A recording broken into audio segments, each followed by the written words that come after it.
Please keep clapping as she comes up. If you're feeling you have heard something, you are yet to hear something. Just wait for her first. Good morning, Port Harcourt. I can't hear you. I know she mentioned that I'm an educator. And one thing with us educators, we can't stand a quiet atmosphere because we know how powerful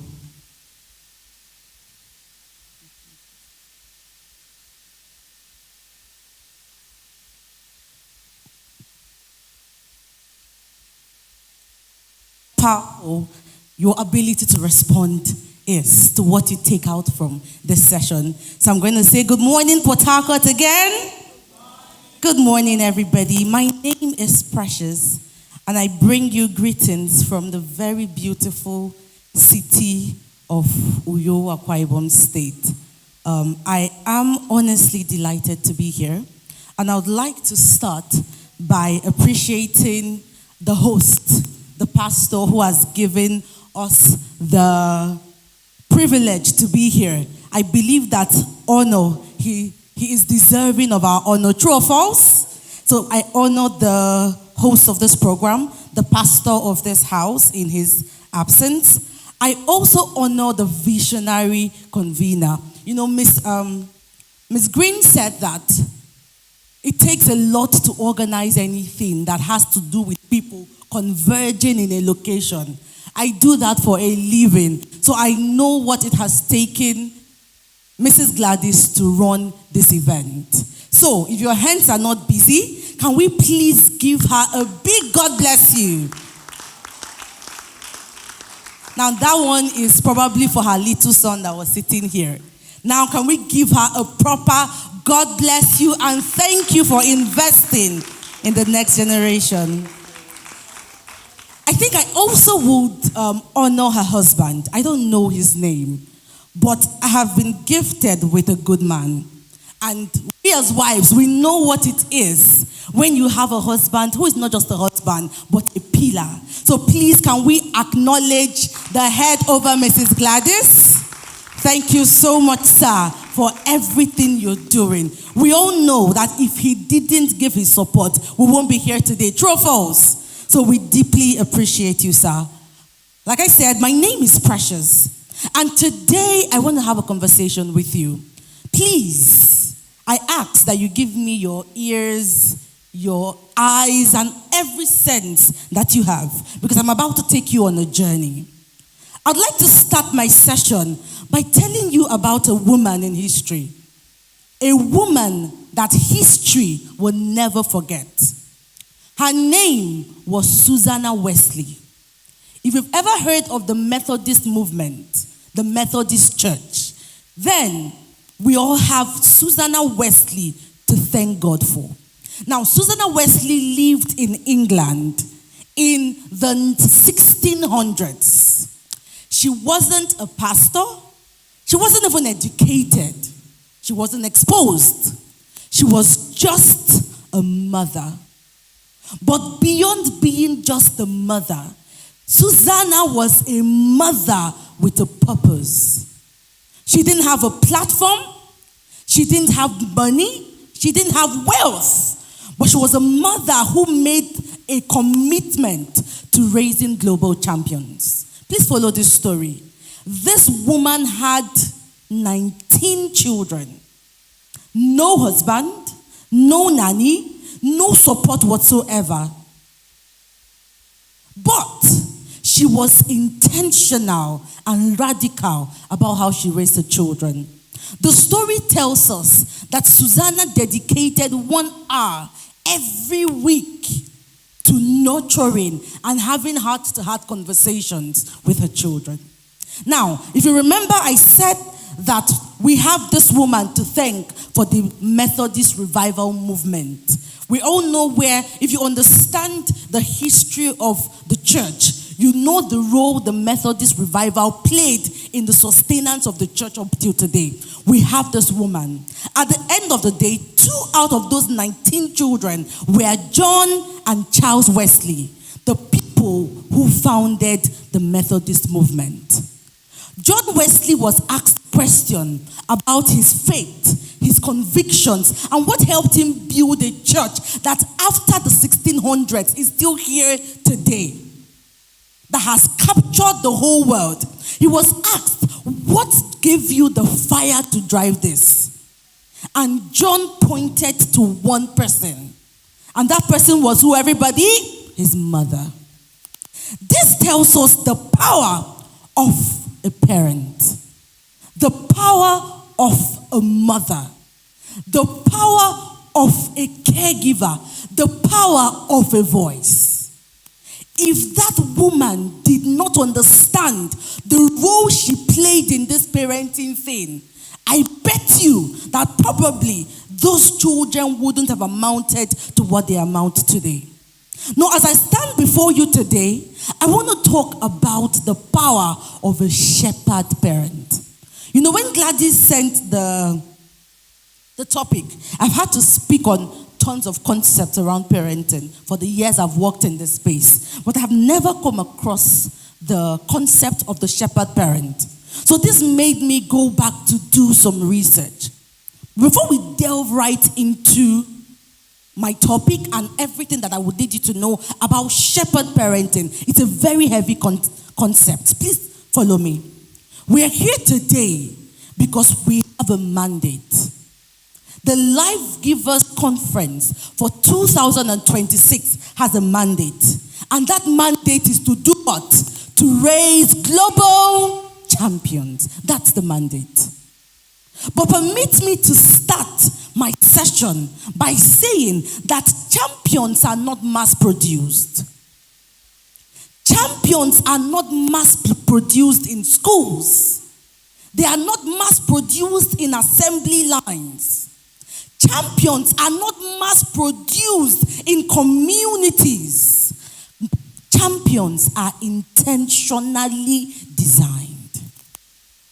For every child who becomes a champion, for every child who becomes an outlier, for every child who changes the world, for everyone that future generations will have to thank one way or the other, there was someone behind the scene intentionally crafting their early years. There was an instrument. There was a laboratory of the home. So today, your home is no longer just that place where you wake up, you tend to your children, they sleep, you feed them, you clothe them. You know the basic needs of the society. You feed them, you clothe them, and you think it's enough. Except if you're just raising a mediocre. If you're raising a mediocre here, let me see your hands up. But if you're going to raise a champion, someone who is going to be an outlier, someone who will change their world, then you will have to do different. Everybody, what did I say? We will have to do what? We'll do different. At the end of the day, what will differentiate your child from the next child isn't really the education you give them. I am an educator. I run a school. Education is powerful. It is transformational. But we have children from 5-star schools competing with children from government schools. True or false? So at the end of the day, it's not necessarily. Education is important. Please don't get me wrong. But it is not really. It is not really. Education, as powerful as it is not the tool alone. There is such a tool as shepherd parenting. There is such a tool as people like you and I understanding the impact we have on children. Psychology tells us that children come tabula rasa. Tabula rasa means that children come as a blank slate. You know the way this platform was blank until I put this laptop on it. That is how your child comes. Nothing. No values. no information, no character. They come to you the way they are. But after 10 years, everything your child becomes is as a result of what you chose for them to become. So I move on by saying that who our children become is as a result of our voice, as a result of our presence, and as a result of our intentionality. There was something that Ms. Green said that I feel like I need to anchor again. The world we are raising our children is no longer the world we grew up in. It has changed. Things are different. You know, a lot of people say, but our parents didn't really do much. Let me shock you. If our parents had to raise children in the world that we are raising our children today, all of us here would have been miserable. The world you're raising your child today is a global world. When we grew up, our competitors were our friends from the same secondary school, or our neighbors, or the children that you grew up in the same compound with. Today, your child's competition is a child somewhere in Russia being indoctrinated. Your child's competition is a child who at 10 is already learning technology. Your child's competition is a child in a state where they are being indoctrinated to deceive, where they are being indoctrinated to kill. So the question is, what skill does my child have to be able to get into life with these same people and win? So do you agree with me that the game of parenting has shifted? Our parents could parent with default. What is default? Default is just doing things as it is. In my dialect, we say, ihe chifotere. In the Igbo dialect, it means what tomorrow brings, we take. In today's world, if you raise a child like that, you are programming a failure. Just by not doing anything. You're programming a prey that predators would swallow up. Now, this takes me to our concept. And what is that concept? It's the concept of the shepherd parents. If you've heard of the word shepherd before, let me see your hands up. Now, before we even look at who the shepherd parent is, let's look at the word shepherd. The etymology of the word shepherd. The word shepherd is gotten from the Hebrew word, and what the word basically means is to guard and to manage. The word shepherd means to do what? To guard, and to do what? To manage. There is another meaning that includes to feed, to nourish, and to tend. So if you are a shepherd parent, you're not just raising. You're doing 3 core things. Number 1, you are connecting. Can I hear us say the word connecting? Number 2, you are present.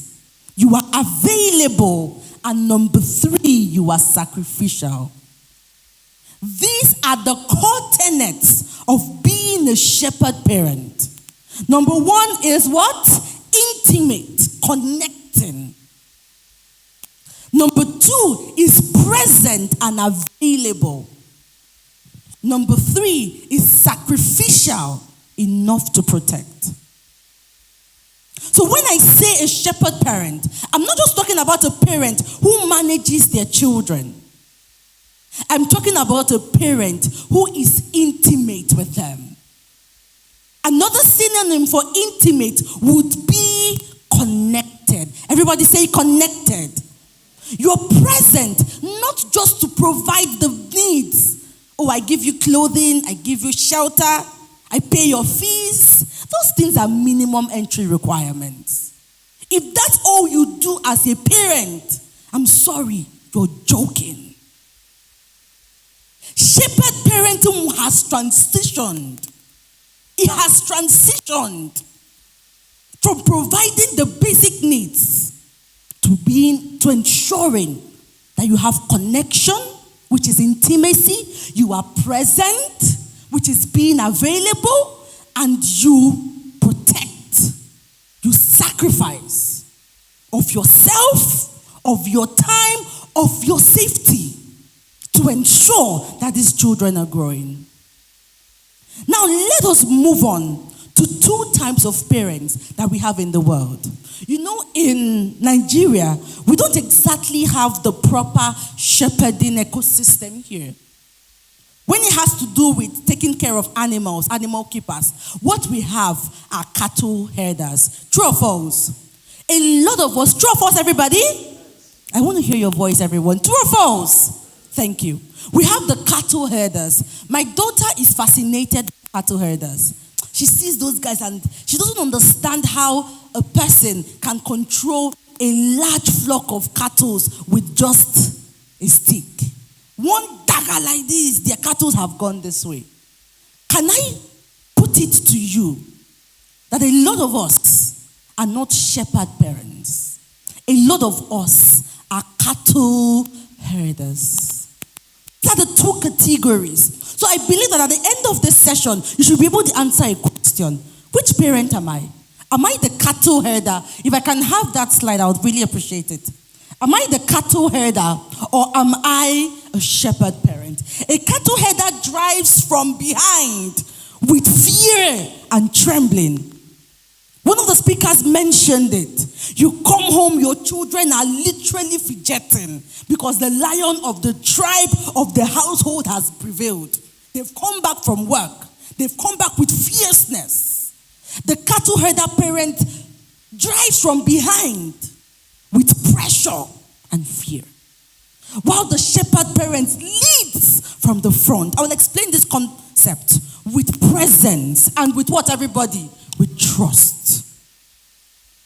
The cattle herder parents, children obey out of fear. Once mommy is there, you know that mommy will roar. And once she roars, the environment of the home changes. And once it changes, something is about to land on your back.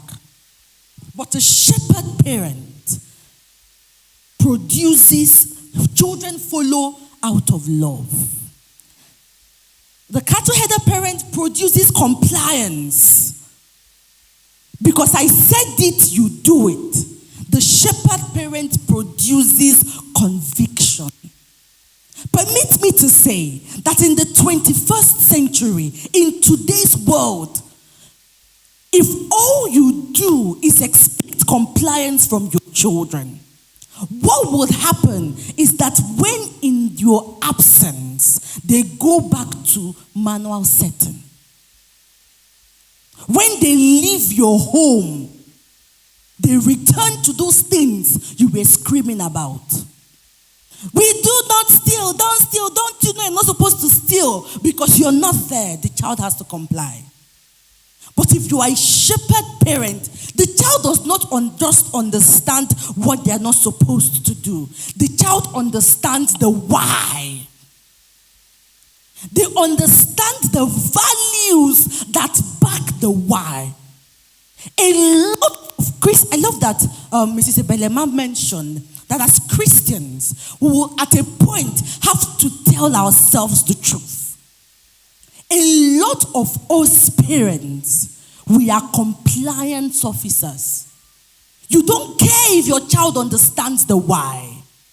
You don't care if your child has the values. All you care is that because I said it, you do it. It is wrong. Because at the end of the day, in your absence, they will go back to factory setting. So a shepherd parent makes sure that their children understand why. Why do we pray? Why are we Christians? Why are we honest? Why do we go to church? Why? Why should I be honest? Why should I not do exam malpractice? When everybody in the class, they are following suit, why should I be different? As a shepherd parent, go back today and reinforce your why. Because in your absence, it is the why that will guide your child, not the fear, not the beating. I heard a story of a young boy who was raised in church, who was locked up in, I think it was Kirikiri, 2 months ago. This was a guy that his father was a pastor, had a church. Old-time Christianity, not today's old-time Christianity as of old. This boy grew up in church. Why was he locked up? He was caught up with fraud. For every time I hear those stories, a question rings in my heart. I grew up in the church as well. And I ask myself, what is the difference between people like myself, who grew up with as pastors' children, and the other people who also grew up as pastors' children, but went astray? And if there is one response that comes to my heart, it is what we've just looked at. My father drove conviction. He had something he always did. Before he would preach whatever sermon he's going to preach on Sunday, the whole week he will preach it to us. Because he would always say that judgment would start from the house of God. Dear parents, go back today. Drive conviction. Then the most important part of the shepherd parent versus the cattle header parent is that the cattle header parent loses influence when the child grows. Some of our children are waiting for us. They're just waiting for us till their adulthood. They are waiting till the point that they grow up and leave our houses. They are just waiting for you. So everything you're doing, they are just waiting. They are waiting to show you their true color when you no longer have to feed them. But the shepherd parent, your influence deepens with time. A cattle header parent produces children who comply in the home front but rebel outside. A shepherd parent produces children who carries their values, who lives out the scripture that says, let your light so shine. The cattle header parent, you put on the light, the child will quench it and give you like this. But the shepherd parent raises children who let their little light shine. So can I ask you a question today? I'm going to ask these guys and I will ask you. Which parent are you? This row. Are you the cattle header parent or the shepherd parent? This row. I can't hear you. Or are you in between? You're the shepherd parent, thank you. This row, what parent are you? The shepherd parent. Now I have a quick framework. A quick model that shows you the responsibilities of every shepherd parent. And I call it the sheep framework. The first framework is, but before I move on, I want to say this quote. Parents are like shuttles on a loom. They join the threats of the past with the threats of the future and leave their own bright patterns as they go. In the sheep framework, there are 5 responsibilities of a shepherd parent. The first responsibility is number 1, study your child. We have a problem in today's world. And it is that as parents, we are subconsciously propagating the problematic patterns we grew up under. I was telling one of my sisters recently, being very honest with her, that some of the traits that I saw my mother do, and I had almost sworn as a young girl that I would never do.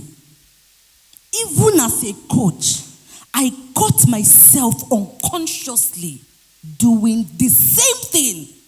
The same way she would put her mouth. This because my mom's replica, right? If you see how you've seen me, we have very large eyeballs. The same way she would shine those eyeballs, place her mouth, squeeze her face. I found myself with everything I know. I found myself still propagating the same patterns. Oftentimes, the parents we become is not the parents we want to be. The parents we become is the parenting style and framework that has been put into us subconsciously. So if you had a caretaker parents who were conscious, they would pay your fees, ensure you're taken care of, you would become that parent. If you had haphazard parents, you will become a haphazard parent. If in your home, like what Mrs. Ibelama said, it was quiet, everybody be quiet, we don't shout, you would raise children who don't shout. But if you grew up in a home like mine, that shouting was the order of the day. We don't do things quiet, we shout. Notice how my voice is, wish. In my bid to be quiet, I'm shouting. Except I'm whispering. At a point, when I got into public speaking, I had to learn to alternate my voice because I didn't know I had a loud voice. That was where I grew up. If I am not careful, I will propagate the same problematic patterns. So take 1 minute to ask yourself, reflect, what problematic patterns am I propagating right now that I need to put a stop to? I like the definition of ancestral causes that I once heard. And ancestral causes are not necessarily demons and witches. Sometimes they are. Sometimes ancestral causes are patterns that we have propagated that has moved down from generation to generation to generation, and nobody has woken up to break that pattern. If we look at the book of Genesis, we could see the pattern of lies in Abraham's family. Abraham lied. And when it got to Isaac's turn, what did he do? He lied. We must be careful to identify. Some families, they don't have favor. And the core reason they don't have favor is not because there is a demon blowing away favor from them. It is because they are ill-mannered. No character education. And what happens when you lack character? You lack favor. So you're there screaming, we don't have favor in our family, we don't have favor in our family. It's not that. It is that your children see a dishonest father and a dishonest mother. And to them, you could scream all you like. We are honest, we are honest, we are honest. But if they don't see honesty being propagated, they will pick it up. So this takes us to study your child. What informs your parenting style? Is it as a result of the child you're raising or how you were raised? Dr. Jen Hardy says that your child may need a different parenting style than what you needed growing up. So to this bid, commit to parenting the child you have, not the one you wish you have. A lot of us, we're not parenting the children in front of us. We are parenting the ones that we wish we had. We are parenting the ones that our neighbors have. Your parenting must be customized to the child you have at the moment. Every child is different. Like I mentioned, I run in school. On Tuesday, this was displayed practically. We had a competition. There was a spelling bee competition. There was an abacus mental maths presentation. There's this particular boy. He would come out confident. He would flop. For every word, for the rounds he did, he probably just got 2 words. He was the last in his category. But this same boy came out during the mental maths abacus presentation. It's a smart style where children don't use calculators or paper. They do it with their hands and they are taught to do it. It's a Japanese style of doing maths. This boy came out confidently. The same boy. Everybody say after me, the same boy. Yeah, you get it. The same boy came out. He wasn't using his hands. Imagine being called 15 strings of numbers. The boy would just say the answer. I came out and I told my parents, this right here is a practical parenting lesson. That you don't parent the child you wish you had. Because I bet that boy's mother was already on her seat fuming. You have disgraced me. You have disgraced me. Every other person's child is spelling. You are not doing anything. Meanwhile, that boy might not have been linguistically intelligent. He was logically gifted. Meanwhile, my own daughter can spell any word you call. She's 7. She won the competition last year. This year she was the second runner. That mental maths, we are fighting. The mental maths fighter, she fights back. That's a different child. Dear parents, the first S in the shepherd parent is that you parent the one you have. I know you wish you had, those children. They're children that have celebrity auras. I run a school so I can tell you. From cradle, you can already tell that this child will pull attention. They become the influential ones. They are the ones that during presentation, you're teaching everybody the same thing. They are the same age, from that little age. But that one will always shine. Don't we all wish we had those children? Those ones that bring presentations, with your own child, that'll be shining. So the parents that have those celebrity children, they'll be dancing, oh, that's my child. Meanwhile, your own child might not be that loud, but they are empathetic. They are caring. They have good interpersonal relationships. You go home, they give you their word. This is the most caring child in class. You toss it. Why did you not take first? Dear parents, raise the one you have. Understand their strengths and understand their weaknesses. So my parenting principle is that you must apply the nature versus the nurture. What is nature? Nature is, this is my child. This is what they've been gifted with. This child is very outspoken. This child is a leader. He is bossy. Meanwhile, my second child is not as outspoken. My second child is easily influenced. To the pegs of your outspoken child, they are the quirks, they are the negative sides. It means that if you do not control them, they might become very loud-mouthed. So to that still strongly opinionated child, you preserve what nature has given them, but you also nurture control in the way they speak. Meanwhile, to the naturally quiet, they won't even say anything. You begin to nurture outspokenness and communication. So all of us, we have it. So on your jotter now, draw a table. Nature, nurture. Let's do it. Remember, I'm a teacher, so I can't do it without an assignment. Draw a table. Nature, nurture. Under nature, what is my child gifted with?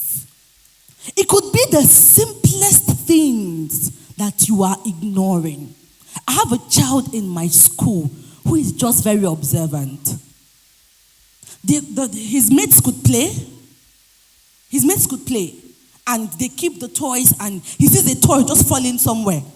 The moment teacher asks, where is this part of this toy? This young man will go to a corner and bring it out. That's a strength. It's a strength that we could ignore, but it's a strength nevertheless. Feeling heard and understood allows your children release their feelings. And this is what studying your child produces. A child who feels truly known And the child who feels known does not need to look for validation elsewhere.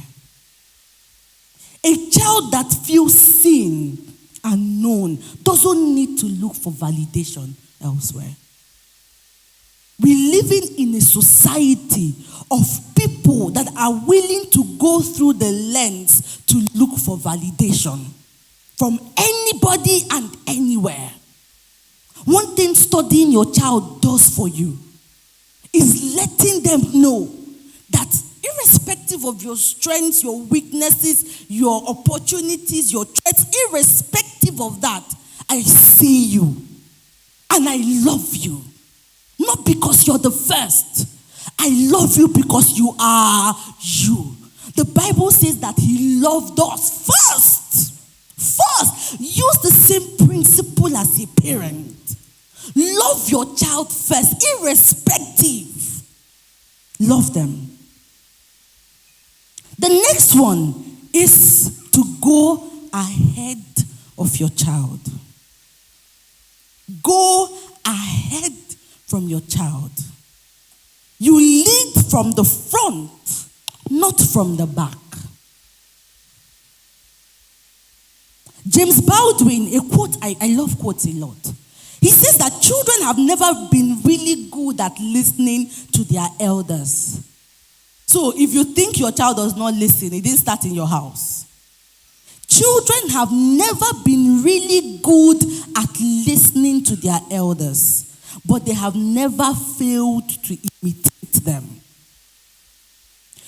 Who you want your child to become it first. This is the very uncomfortable part of this teaching. When we shine the light back to ourselves. A cattle header can go from the behind and hit the sheep, the cattle. He could do that. But a shepherd doesn't do that. A shepherd moves in front. He shows the behavior he wants. Going ahead means living the life you want them to live. In the Montessori principle, we learned that children are like sponges. Do you know what sponges do very well? They soak up. So your child soaks up everything. Your conscious, your unconscious. Everything you do is who your child becomes. To a very large extent, you put the ceiling over who your child can never become. You put that ceiling. Webb Dubois said that children learn more from who you are than what you teach. So, like I said, we're shining the light back to ourselves. You cannot call your child to integrity if you struggle from integrity. You can't call your child to discipline if you don't model it. You can't call your child to discipline with their phones, with their devices, if all they know and see is mommy watching Telemundo morning till night, or laughing on TikTok morning till night, and you're screaming, leave your phone, leave which phone? But yes, they might not be able to tell you, but they are seeing it. You are not arranged. But mommy, you are not arranged. So shine the light back to yours. You are not outspoken, but they see you when you come for PTA. Other people's parents are talking. You sit down there. Mom, and you want them to be outspoken. How? Everybody say after me, how?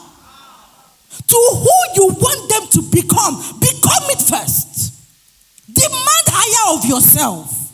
Because you're a generation. You are a generation. You know, we talk about our forefathers. You are somebody's forefather. Think about it. In the next 100 years, it's you. It's a shock. It's true. It's you. When we talked about I was having a conversation with my mom. How in our village, certain people have more plots of land than the others. And then, in the Igbo land, to get land, you have to be a warrior. You have to fight.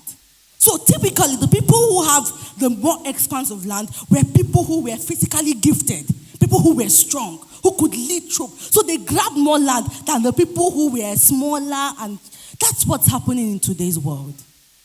The leverage your children will have, will not come by wish. It's by who you become. If you understand it, you will take your own life serious. Aliko Dangote. Some people still think that man's wealth is by chance. It's not by chance.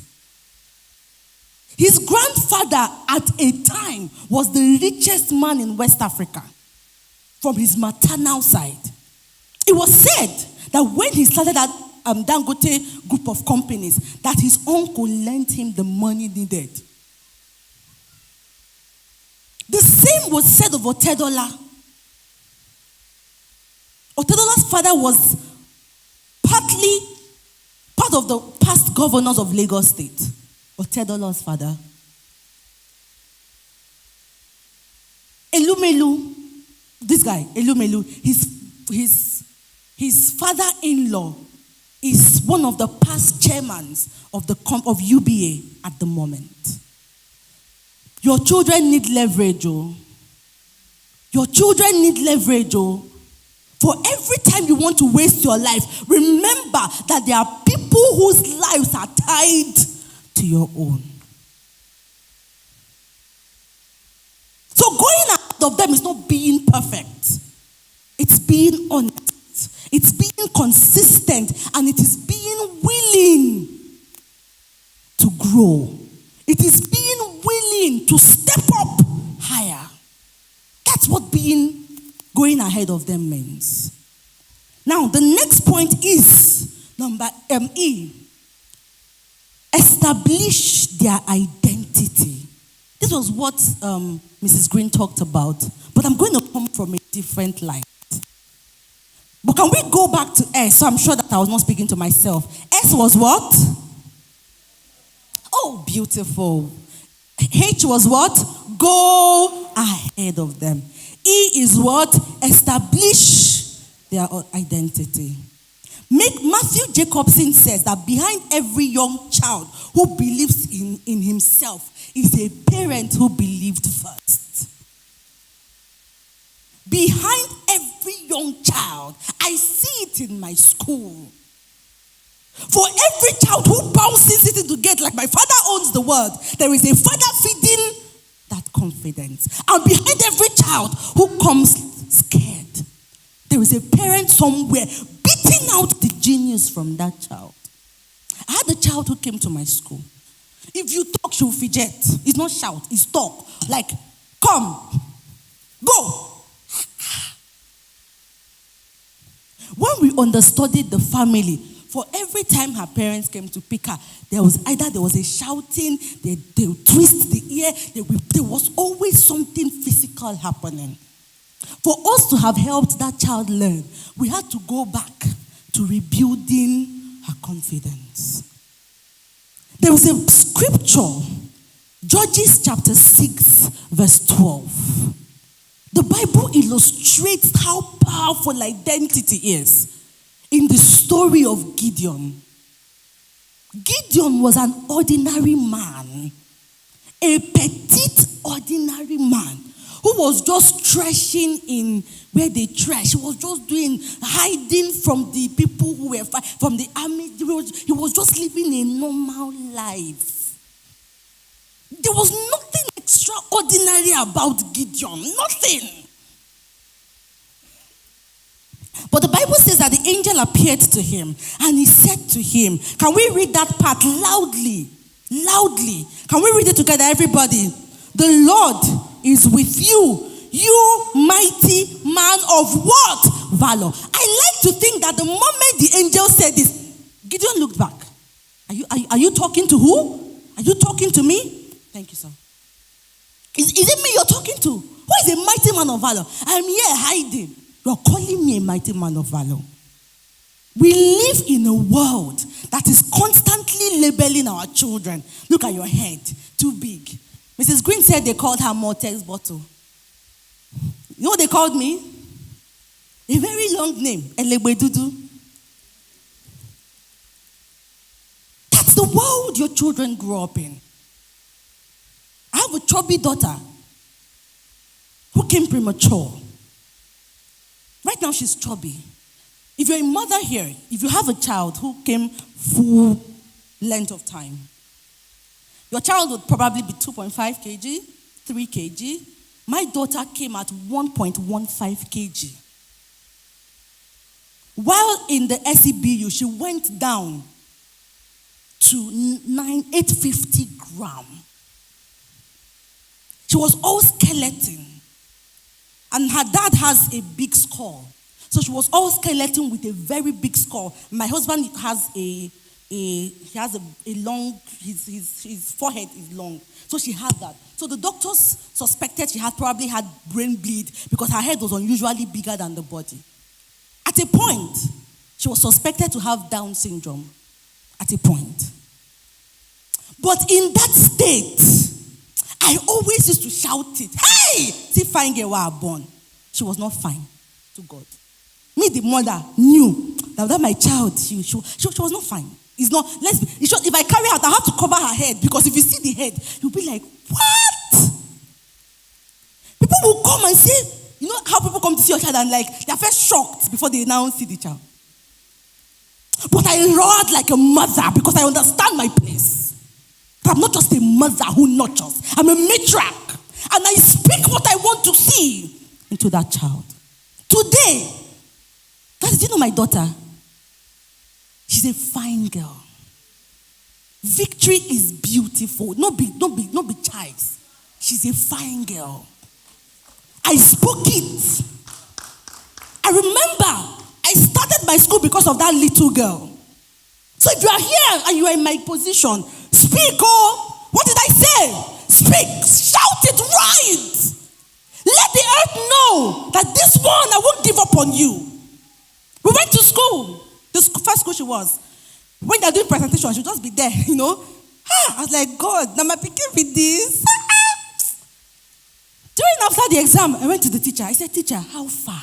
Teacher told me. Teacher said, ma, I don't know. I went to my husband. I said, Oga, you see this certificate I have, I'm dusting it up. Today, that same girl represents us in competitions. That same girl. When people come to my school, they're like, my child, I don't know. I just drag my daughter. Show you the before and after. Decide if you want to give me your child or not. It was in the words. You might not have a mighty girl in valor, but you can call out the mighty girl in valor. You might not have a mighty boy in valor, but you can call out the mighty boy in valor. The world will label your child. It is your responsibility to make sure that your own voice is louder. Your voice of love. Your voice about their God's given destiny. It's your responsibility to make sure it is louder.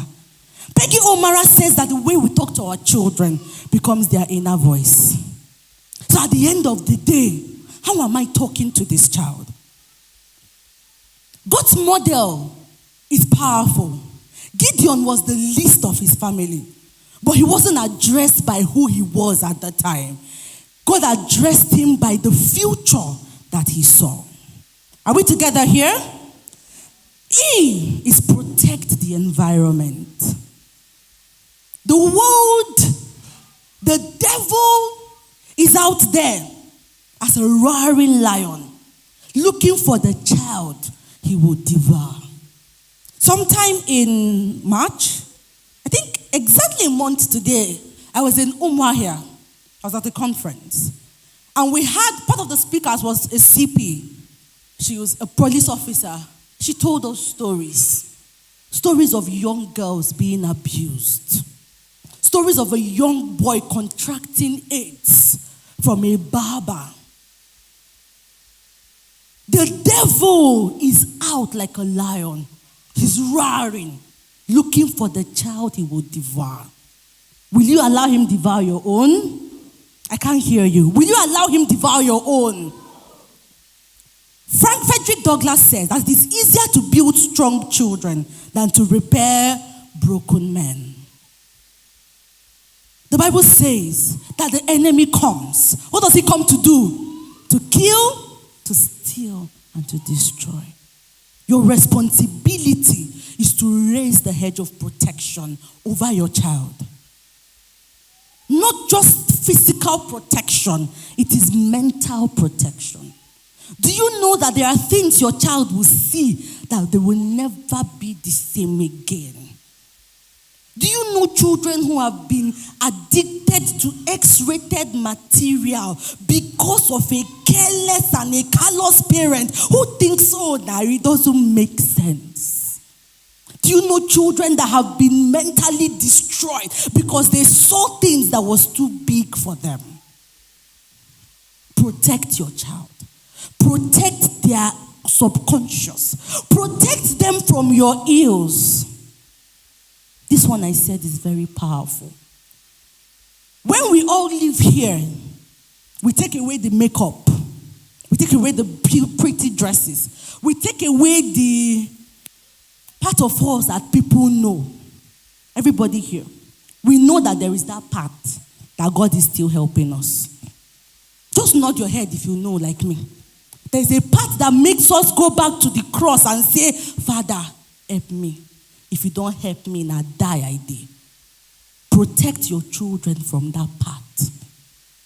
While you heal, protect them. While you heal, do what? Protect them. This now goes to the last one, point to them. I spoke with a parent yesterday, day before yesterday. Ma, my child, he's not doing well. I asked her, when we sent this, did you do it? No. When we sent the website for gamified learning, did you use it? No. You know I am busy. I said, Madam, you know that I don't have any other thing to say to you. You've gotten your verdict in front of you. Dear parents, providing the basics, my child goes to the best school in Port Harcourt, I pay millions. Well done, sir. I doff my hat to you. They live in a mansion, gated estate. Well done. I doff my hat. They wear the latest clothes. I buy their clothes from the UK. Now man you be. Now boss you be. But those things are minimum entry level. You know how minimum entry level salary in Nigeria is 70K? That's how petite it is. Beyond those things, your children need your three things. You've given them your talent, well done. You've given them your investment, well done. They need your time. They need your time. Tony Whitman says that too much love never spoils children, but children become spoiled when we substitute presence for presence. You can't outsource parenting. Nobody can do it for you. You have to do it. If you like, hire nannies from the Philippines or from Malaysia. They can't do your part. I think that's the crazy thing about parenting. That no matter how much you have, you still have to come back to do the job. What investments are you making? How are you pouring yourself into your children? You can give them everything, devices, opportunities, experience. You give them everything. But pouring is intimate. It's like Susanna Wesley. Remember that story I told you in the beginning? How every week she had a time to pour into her children. All right, I'm done here. I had something else that I wanted to share, but I'm going to just move to the commitment I want everybody here to go home with. The thing about my sessions is that when I speak, I don't just speak to you. I speak to myself. So as I live here today, there are 3 commitments I want you to make. Number 1, the commitment of your presence. Number 1 is what? Commitment of your presence. So I want you to say after me, I will be present. No, I can't hear you, except I won't go. I will be present. Not just physically, but emotionally, intentionally, and spiritually. Friends, there's a thing about speaking it out loud. You shake it into your subconscious. If you whisper, it makes no impact. But if you scream it out loud, your body knows that you're ready for business. So can we say this commitment statement like we're ready? I will be present. Thank you. Not just physically, but emotionally, intentionally, and spiritually. My children will know that I am with them and not just for them. The second one is their identity. It's the second commitment to their identity. I will become the loudest voice speaking life over my child before the world labels them. I will name them. And the last one is commitment is pursuit. I will never stop pursuing. No matter how far they wander, I will keep the light on. I will keep the door open because I am their shepherd. So your commitment today, guys, just like Susanna Wesley, she didn't preach a sermon. She became it. She lived it. She shepherded well. Please go home and shepherd well. The world is waiting for the champions in your house, and I'm rooting for you. Thank you very much.